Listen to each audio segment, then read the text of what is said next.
Bapa, kami bersyukur pada pagi hari ini.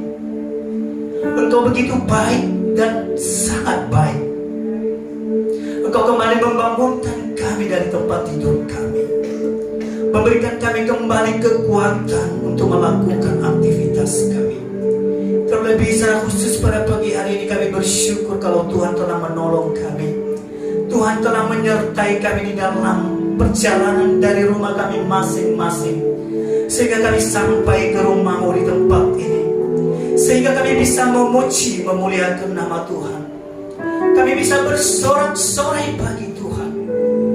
Bahkan saat ini Tuhan, kami mau mendengarkan suara-Mu. Tuhan, terima kasih. Ini kesempatan yang sungguh baik yang Engkau berikan kepada setiap kami yang bisa hadir pada pagi hari ini. Terima kasih Tuhan. Terima kasih.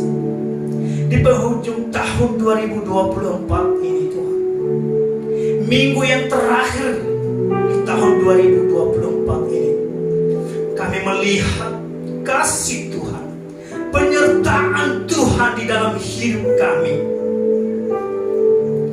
Anugerah yang Tuhan berikan kepada kami, sehingga kami bisa berdiri pada saat ini.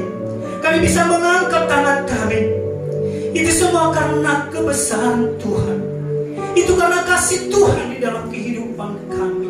Terima kasih Tuhan. Terima kasih. Kami tidak bisa membalas apa yang Engkau telah anugerahkan kepada kami. Bahkan Engkau telah lahir bagi kami untuk menyelamatkan kami. Dan biarlah kesempatan ini sungguh kami pakai hanya untuk menyenangkan hati Tuhan. Terima kasih Tuhan untuk pujian, untuk penyembahan, untuk sorak-sorai yang bisa kami naikkan di hadapan Tuhan. Saat ini tiba saatnya Tuhan, kami mau mendengarkan sabda-Mu. Tuhan, tolong kami, berikan hati yang tertuju kepada Tuhan, hati yang sungguh-sungguh mau mendengarkan firman, sehingga setiap firman yang Kau sampaikan kepada kami tidak berlalu begitu saja, tetapi kami bisa membawa di dalam kehidupan kami, terlebih-lebih di dalam menyongsong tahun baru, tahun 2025 ini. Terima kasih Tuhan. Inilah hamba-Mu yang penuh dengan kelemahan, kekurangan ini. Pakai hamba-Mu. Engkau yang berkarya, Engkau yang bertata, dan Engkau yang berkata-kata bagi kami. Terima kasih Bapa. Di dalam nama Tuhan Yesus, kami siap mendengarkan sabda-Mu. Haleluya. Amin. Jemaat Tuhan, silakan duduk semuanya. Shalom. Shalom. Apa kabar? Puji Tuhan, luar biasa, kabar baik. Yes. Waduh, kurang semangat, padahal baru selesai Natal ya. Selamat Natal. Mana tangan-tangan yang diberkati Tuhan? Kasih dulu kiri kanannya selamat Natal sekali lagi. Siapa tahu kemarin gak ketemu kan? Selamat Natal semuanya. Haleluya. Kembali kita bersyukur kepada Tuhan, kita bisa melewati ya Natal tanggal 25 kemarin ya. Dan bahkan semalam Natal nasional ya. Kita bersyukur kalau Tuhan itu selalu memberikan waktu kepada setiap kita, selalu memberikan kepada kita kesempatan untuk selalu terus mau datang di hadapan Tuhan. Saya selalu bersyukur kalau Tuhan masih terus berkenan yang memberikan kesempatan kepada saya untuk melakukan tugas pelayanan yang Tuhan percayakan kepada saya. Karena kalau saya melihat review kehidupan saya merasa tidak bisa, saya merasa tidak pantas untuk melakukannya. Tetapi karena kasih Tuhan, anugerah Tuhan yang Tuhan berikan kepada saya, maka harus mau tidak mau harus saya menerimanya dengan baik dan penuh tanggung jawab di hadapan Tuhan. Berdiri di tempat ini bukan hal yang gampang. Tetapi ketika kita mau membuka diri, membuka hati di hadapan Tuhan untuk mau menerima tanggung jawab yang Tuhan berikan kepada kita, maka pelan-pelan kita bisa akan melewatinya. Ya, pelan-pelan Tuhan akan menuntun setiap kita. Yang penting kita ada di dalam jalan kasih Tuhan. Nah, kita bersyukur kita baru saja merayakan hari sukacita, di seluruh dunia merayakannya. Hari bahagia di mana Yesus telah lahir bagi setiap kita.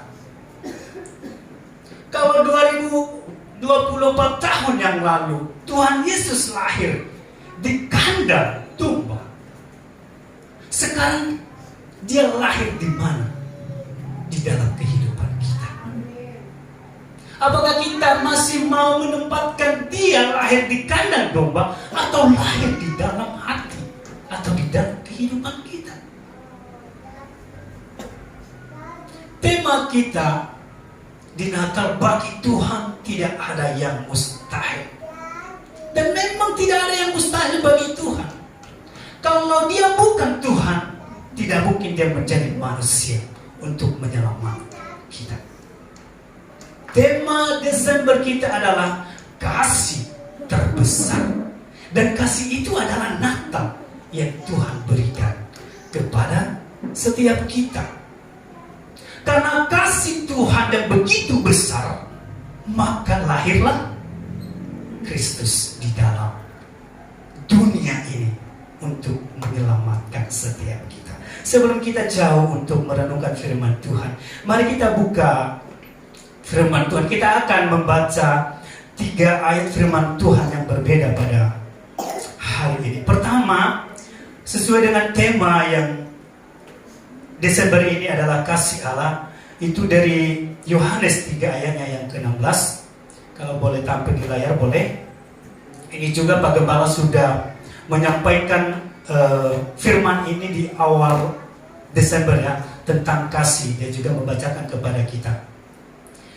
Ini satu ayat, mari kita baca bersama-sama. Kalau belum dapat di Alkitab, boleh kita lihat di layar. 1, 2, 3. Karena begitu besar kasih Allah akan dunia ini, sehingga ia telah mengaruniakan anaknya yang tunggal, supaya setiap orang yang percaya kepadanya tidak binasa, melainkan beroleh hidup yang kekal. Nah, saya akan membacakan kepada kita lagi dari Rut 1 ayatnya yang ke-16. Simak dengan baik. Tetapi kata Rut, janganlah desak aku meninggalkan engkau dan pulang dengan tidak mengikuti engkau. Sebab kemana engkau pergi, ke situ jugalah aku pergi. Dan di mana engkau bermalam, di situ jugalah aku bermalam. Bangsamu mula bangsaku, dan Allahmu lah Allahku. Satu ayat firman Tuhan lagi, Matius 4 ayatnya ke-16 sampai ke-17 berkata begini. Bangsa yang diam dalam kegelapan telah melihat terang yang besar, dan bagi mereka yang diam di negeri yang dinaungi maut telah terbit terang. Sejak itulah Yesus memberitakan, bertobatlah sebab kerajaan Allah sudah dekat. Natal tidak bisa kita lepas dari kasih Allah. Ya, suasana Natal pada saat ini saya percaya masih kita rasakan ya. Ya, siapa yang masih merasakan kasih Natal? Hah? Haleluya ya. Bukan karena jalan-jalan kan? Habis jalan-jalan dompet kering. Tapi harus tetap suka cita, karena itulah yang Tuhan berikan kepada kita untuk menikmati ya kasih Tuhan yang Tuhan berikan kepada kita. Nggak ada juga jalan-jalan, nggak masalah. Yang penting ada kasih Tuhan dalam hidup kita. Yang penting Kristus lahir dalam hidup kita, itu yang terpenting sebenarnya. Kalau kita hanya sekedar euforia untuk merayakan kasih Allah yang begitu besar kepada kita ketika dia lahir, hanya sebatas menerima kado seperti kemarin kita dapat kado ya, dapat door prize, itu selesai. Setelah ini pulang kemarin mungkin melihat, oh kayaknya saya ini gak butuh ya, kos ini yang saya dapat, udah selesai gitu. Tetapi ketika kasih Allah ada terus dalam hidup kita, kelahiran Kristus Dia ada dalam hati kita, maka itulah yang terpenting sebenarnya di dalam kehidupan kita. Sehingga ketika kita melewati tahun lepas tahun, kita akan menikmati setiap kasih Tuhan yang Tuhan berikan kepada setiap kita. Kalau kita bisa melihat tahun 2024 ini, tiap tahun ketika kita mau menginjak tahun yang baru, selalu akan disampaikan kepada kita bahwa tahun-tahun ke depan akan merasa lebih berat, akan merasa lebih susah. Mungkin memang iya, tetapi mari kita lihat penyertaan Tuhan yang besar itu di dalam kehidupan kita. Kasih Tuhan yang terbesar itu ketika ada dalam hidup kita, maka saat ini kita bisa ada. Kita bisa beribadah kepada Tuhan. Kita bisa memuji Tuhan sampai saat ini. Dan kita percaya ketika kasih itu terus ada dalam hati kita, kelahiran Kristus itu terus ada di dalam hati kita, maka tahun yang akan datang kita bisa akan melewatinya. Bahkan mungkin lebih lagi kita akan menikmati kasih Tuhan ketika kita terus berserah kepada Tuhan, ketika kita terus datang kepada Tuhan, ketika kita terus tidak malas di hadapan Tuhan. Apa yang menjadi makna kasih Allah di dalam kehidupan kita? Apa yang menjadi makna Natal di dalam kehidupan kita? Sebenarnya itulah yang terpenting yang harus kita pikirkan pada saat ini di dalam kehidupan kita. Ketika kita mau melewati tahun 2024 ini dan kita telah merayakan Natal, apa yang menjadi makna di dalam kehidupan kita? Itu yang terpenting, bukan apa yang telah kita dapat. Kita sudah dapat, mungkin ada yang masih dapat THR ya, yang Kristen masih ada yang baru dikasih pada. Haleluya, kata kosur, berarti dia dapat. Ya, mungkin ada yang dapat bonus. Bukan hanya sekedar itu maknanya. Kita mendapatkan hadiah dari teman kita. Kita ada yang memberi baju baru kepada kita. Ya, kemarin drama anak sekolah minggu luar biasa ya.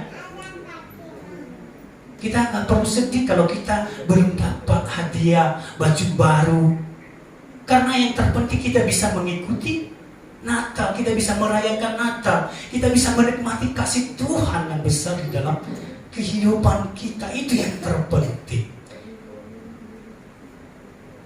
Oleh karena itu, mari kita harus memikirkan apa sih makna yang sebenarnya yang bisa saya ambil di dalam kehidupan saya melalui Natal yang kita rayakan pada saat ini. Momen yang luar biasa ini mari kita pakai. Kasih Allah yang Tuhan curahkan bagi kita melalui anaknya lahir. Jangan hanya sampai kelahiran Tuhan Yesus pada bulan Desember, habis itu selesai, tidak ada lagi di dalam hati kita.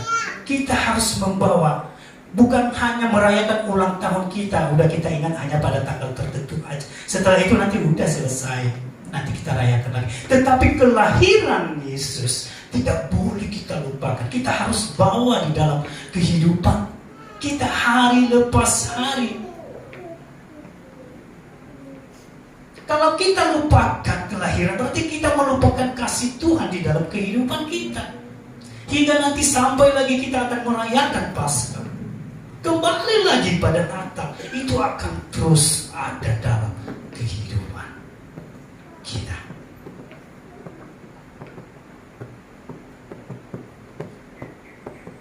Sesuatu hal yang perlu kita pikirkan tentang Natal dan kasih yang Tuhan berikan kepada kita pada pagi hari ini.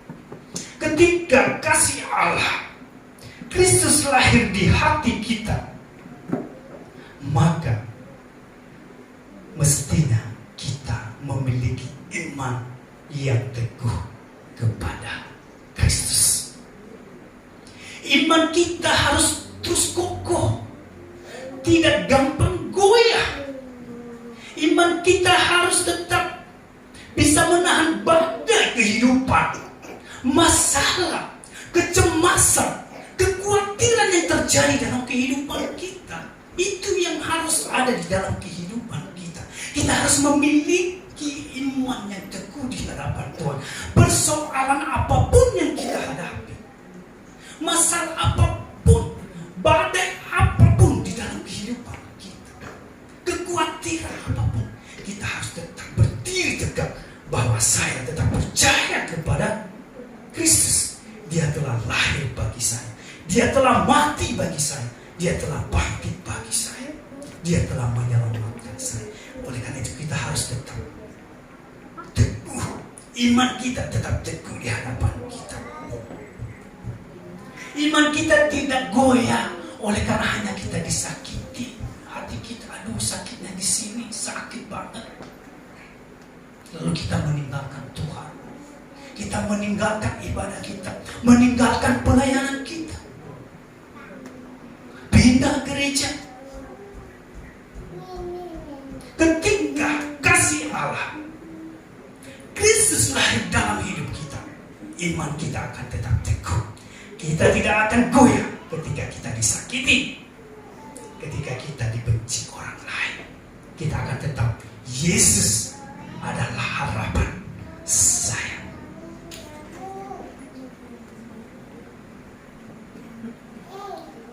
Iman kita tidak goyah ketika kita ditegur, ketika kita dikasih tahu kesalahan kita, apa yang mesti kita harus lakukan.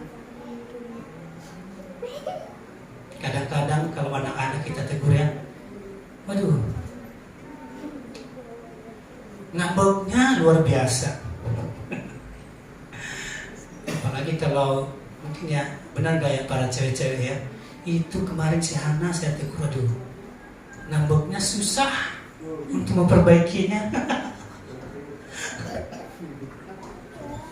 Tetapi orang Kristen yang sudah dewasa kerorangannya, yang sudah menerima kasih Tuhan, dia tidak akan goyah imannya, tidak akan pergi dari ibadahnya, tidak akan pergi dari pelayanannya, tidak akan pergi dari gerejanya. Ketika dia dikasih tahu kesalahan, ketika dia ditegur oleh pimpinannya, oleh hamba Tuhan, oleh gembalanya, oleh sesama pelayan, oleh sesama jemaat, mestinya sebenarnya kita harus buka hati. Dalam Rut yang kita baca tadi, ya, Rut ini adalah kalau kita baca di Matius, kalau Bapak Ibu Saudara, di Matius di Injil yang pertama-tama itu yang dikasih adalah silsilah, ya, silsilah Yesus Kristus, dan di situ ada Rut di silsilahnya. Nah, apa yang kita lihat? Ya, saya percaya cuma Tuhan sudah tahu tentang perjalanan Rut ini.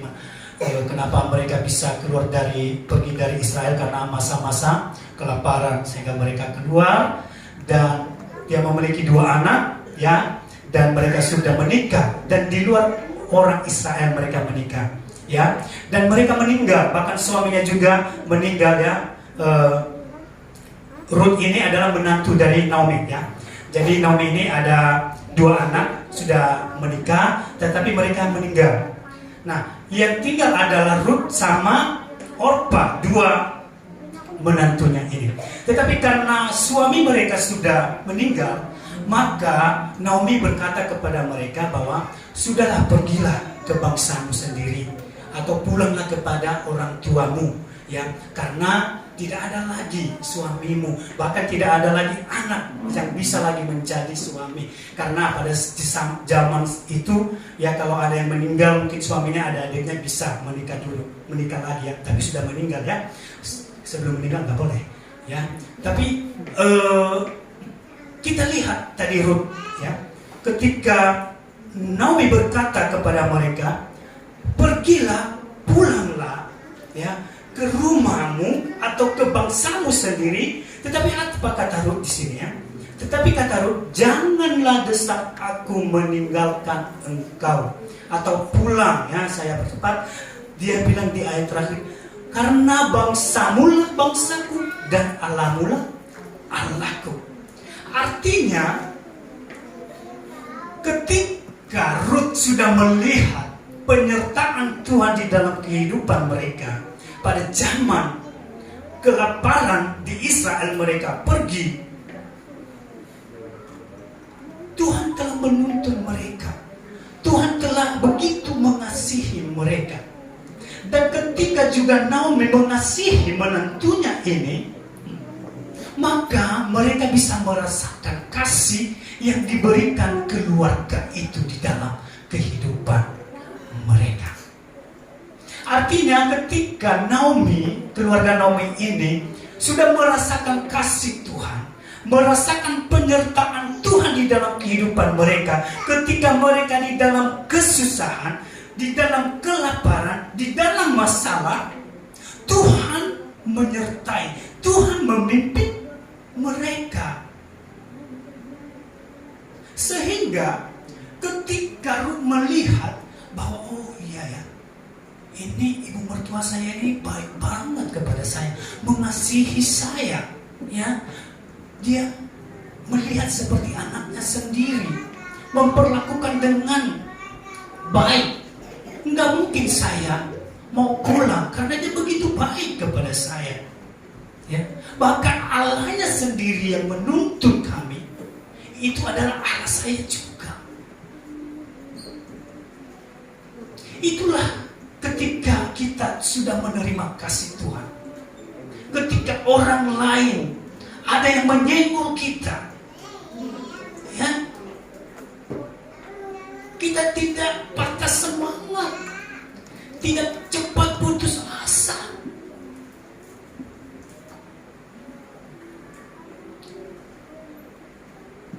Kebanyakan, ya, di dalam satu keluarga, ya, apalagi dalam satu keluarga besar, jangankan disuruh pulang, ya. Gak disuruh pulang aja katanya, pulangkan saja aku pada ibuku atau ayahku. Kenapa dia bisa ngomong seperti itu? Karena dia tidak merasakan kasih dalam keluarga itu. Oleh karena itu jemaat Tuhan, mari kita nyatakan kasih Tuhan itu, kelahiran Tuhan itu di dalam kehidupan keluarga kita. Sehingga ketika ada pun masalah yang kita hadapi dalam keluarga itu, kita tidak akan keluar dari lingkungan keluarga itu. Ya, kita tidak akan meminta untuk pergi keluar dari rumah itu. Bahkan ketika kita disuruh pergi, kita akan menyatakan, saya tidak akan pergi dari tempat ini karena saya telah melihat kasih Tuhan yang ada di dalam keluarga ini. Saya melihat penyertaan Tuhan di dalam keluarga ini. Kenapa harus saya pergi? Jangan mendesak saya untuk pergi. Sebagai orang yang sudah menerima kasih Allah,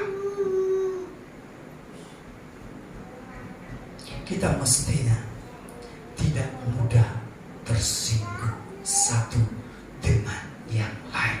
Terlebih di dalam satu pelayanan atau dalam satu komunitas. Tidak mudah tersinggung, dikit-dikit tersinggung, dikit-dikit tersinggung. Kok sedikit tersinggungnya? Ketika tersinggung, meninggalkan ibadah. Ketika tersinggung, pindah gereja. Ketika tersinggung, tidak mau melayani Tuhan. Tetapi ketika ada orang yang tidak suka kepada kamu, orang yang tidak senang kepada kamu ketika datang ke gereja ini, mestinya kamu katakan, jangan paksa saya untuk tidak beribadah kepada Tuhan. Jangan mendesak saya, karena saya ada di sini bukan karena manusia, tetapi karena Kristus. Itu Ketika ada orang yang tidak senang ketika kamu melayani, jangan pernah tinggalkan pelayananmu. Mestinya kamu berkata, jangan pernah mendesak saya untuk tidak melayani Tuhan. Karena saya melayani bukan karena manusia, tetapi karena Kristus. Karena Kristus ada di dalam hati kita.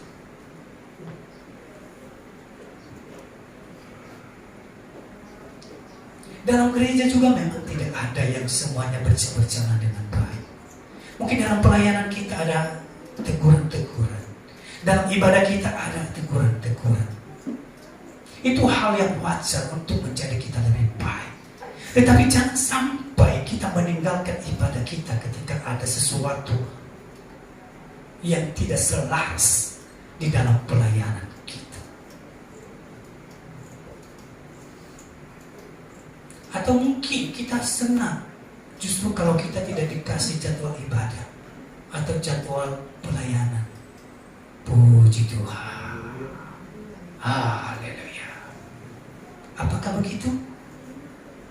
Kalau masih berkata seperti itu, artinya kasih Allah itu, kelahiran Tuhan itu belum ada di dalam hidup, belum ada di dalam hati. Mestinya ketika kamu sudah lama tidak dikasih jadwal, kamu harus gelisah, resah. Loh, kenapa? Ada apa? Harus ada semangat. Bukan nggak dikasih. Puji Tuhan. Itulah makna Natal yang mestinya kita harus ambil. Kita punya iman yang teguh, kita akan terus di dalam kasih Kristus. Apapun yang terjadi di dalam kehidupan kita, masalah apapun, badai apapun, kita harus tetap berkata, Tuhan, aku tetap mau melayani Tuhan. Tuhan, aku tetap mau beribadah kepada Tuhan. Tuhan, aku tetap mau berdoa kepada Tuhan. Tidak mudah patah semangat dalam melayani. Baru dikritik sedikit, ya udah kerjain aja. Takut mengambil bagian. Ya, kita bersyukur Natal kita bisa berjalan dengan baik. Ya, kalau kemarin ada ketakutan, bisa kita lihat penyertaan Tuhan pada saat ini. Kita bisa melewatinya. Sungguh, walaupun kekurangan dana, ya tidak sampai dengan apa yang kita butuhkan, tetapi lihat kasih Allah itu begitu besar melalui setiap kita semua, melalui jemaat Tuhan, bergandengan tangan, mengambil bagian satu dengan yang lain. Oleh karena itu ketika kita diberikan tugas pelayanan apapun, di dalam pelayanan, ya, maupun di dalam komisi-komisi apapun, jangan pernah tolak. Karena kamu tidak bekerja sendiri, harus bergandengan tangan. Jemaat juga tidak boleh berkata biar aja lah para pelayan-pelayan itu yang bekerja. Tidak boleh. Seperti yang kita lakukan kemarin Natal kita, semuanya bekerja sama, mengambil bagian. Inilah yang Tuhan mau di dalam kehidupan kita.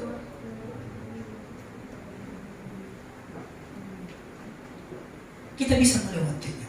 Oleh karena itu mari mulai saat ini kita buka hati kita. Ya, buka hati kita. Tuhan, inilah saya mau melayani Tuhan. Saya telah menerima kasih-Mu yang begitu besar dalam hidup saya. Apa yang bisa saya perbuat? Bisakah kita membalas kebaikan Tuhan ketika Dia telah mati bagi kita? No. Seperti yang saya bilang tanggal 15 kemarin, ya. Kita pun berkata saya mau mati bagi kamu, itu tidak ada nilainya. Kenapa? Karena siapakah kita? Dia Tuhan yang menciptakan kita, tapi Dia mati bagi kita. Kita mau mati bagi Dia, emang nyawa kita punya siapa? Punya Tuhan. Tidak sepantasnya kita berkata begitu.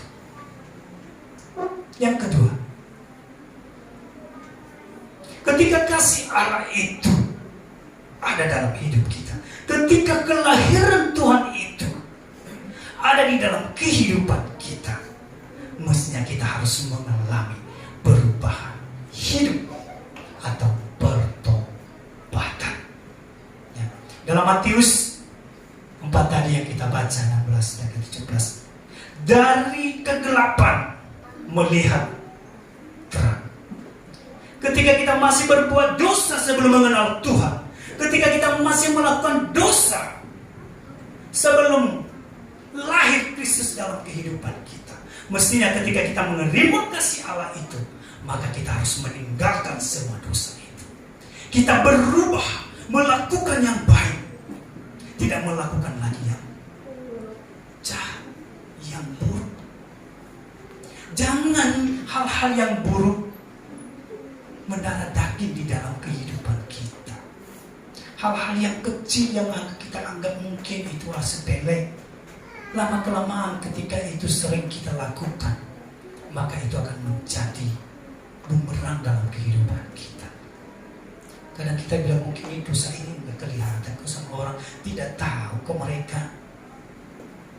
Orang lain tidak tahu, tapi Tuhan melihat. Ketika Tuhan masih memberikan kesempatan kepada kita sampai tahun ini, detik ini, mari kita pergunakan dengan baik. Mari kita pergunakan untuk merubah segala hal yang selama ini kita lakukan tidak berkenan di hadapan Tuhan. Setiap kita tahu apa yang kita perbuat. Ya.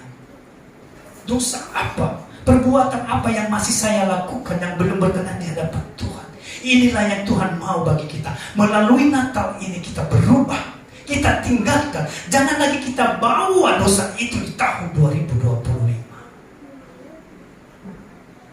Tuhan mau supaya kita tetap ada di dalam tuntunannya, di dalam kasih karunia-Nya.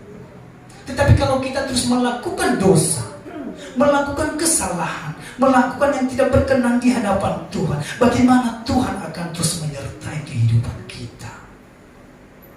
Kita harus berubah.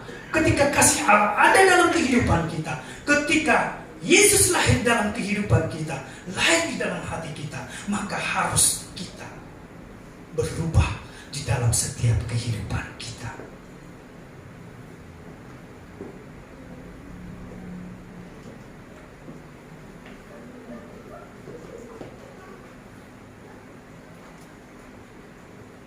Ketika kita melakukan itu semua, maka Tuhan akan selalu menyertai kehidupan kita. Makna Natal yang sebenarnya di dalam kehidupan kita bukan hanya sekedar hadiah yang kita terima, tetapi ketika kita menerima kasih Allah, Natal lahir di dalam kehidupan kita, kita harus memiliki iman yang teguh di hadapan Tuhan, dan kita harus memiliki mengalami perubahan hidup atau pertobatan di dalam kehidupan kita. Lalu bagaimana untuk bisa menjalankan ini? Bisa terjadi dalam kehidupan kita. Kita harus punya komitmen.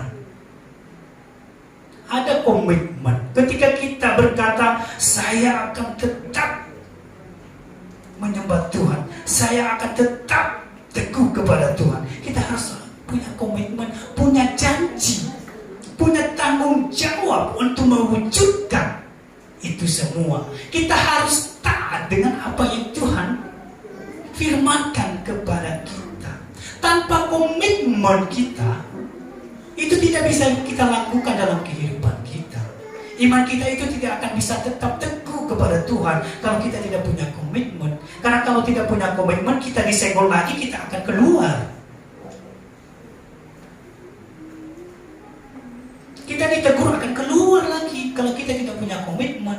Tetapi kalau sudah kita punya komitmen kepada Tuhan, apapun yang terjadi, saya tetap akan berkata, Tuhan adalah gembalaku. Tidak ada keluar. Tidak ada lagi kata-kata, aduh, ini melihat orang ini kok seperti melihat kegelapan. Kita harus punya komitmen.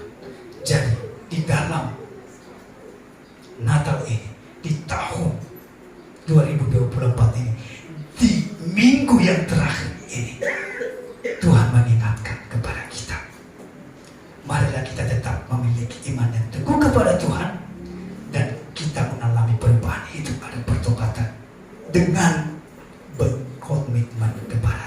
Lalu komitmen apa yang harus kita lakukan kepada Tuhan supaya ini bisa terwujud dalam kehidupan kita? Pertama, hidup kita harus lebih dekat lagi kepada Kristus.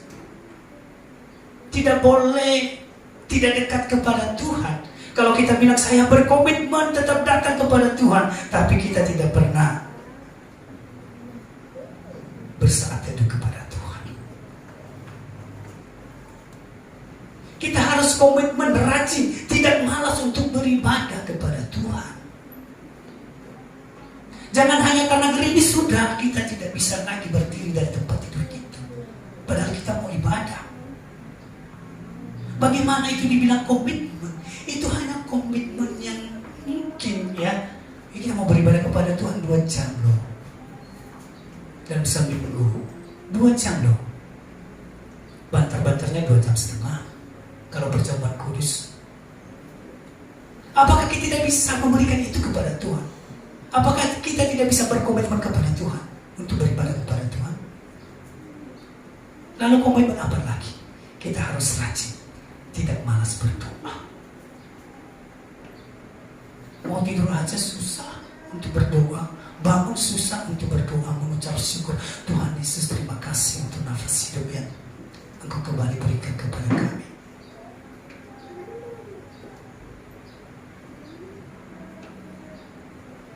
Komitmen apa lagi? Kita harus rajin, tidak malas baca Alkitab. Jangankan 1 pasal, renungan firman Tuhan yang dibagikan bagi kita, kita baca kan tiap pagi. Enggak usah jauh-jauh dulu lah, baca 1 pasal dulu. Mari kita berkomitmen mulai saat ini. Kita berubah. Saya mau membaca firman Tuhan, paling tidak ayat renungan yang diberikan kepada kita tiap hari itu. Itu tidak panjang kok. Ya, baca ayat itu. Terakhir, ini sering saya sampaikan kepada setiap jemaat. Mendirikan mesbah doa keluarga. Ini penting di dalam kehidupan keluarga kita. Saya selalu mengingatkan ini ketika saya menyampaikan firman Tuhan. Tanpa mesbah doa dalam kehidupan keluarga kita, kita akan susah melewatinya. Bukan berarti secara bangunan, wah ini di rumah saya udah mentok, kok mau saya bangun di mana lagi mesbah? Bukan mesbah secara fisik, mau kasih altar, bukan. Tetapi beribadah kepada Tuhan secara keseluruhan bersama-sama keluarga. Berdoa, doakan apa yang menjadi pergumulan dalam keluarga itu. Jadi mari kita berkomitmen, ya. Kalau selama ini kita tidak dekat kepada Tuhan, mari kita dekat kepada Tuhan. Jangan sampai kita lewati tahun 2024 ini dengan sia-sia. Kalau kita selama ini yang malas untuk beribadah, mari kita kembali semangat beribadah kepada Tuhan. Kalau kita malas untuk berdoa, mari kita berkomitmen untuk berdoa kepada Tuhan. Kalau kita malas baca Alkitab, mari kita berkomitmen untuk baca Alkitab. Kalau kita malas untuk berdoa bersama keluarga, maka saat inilah waktunya untuk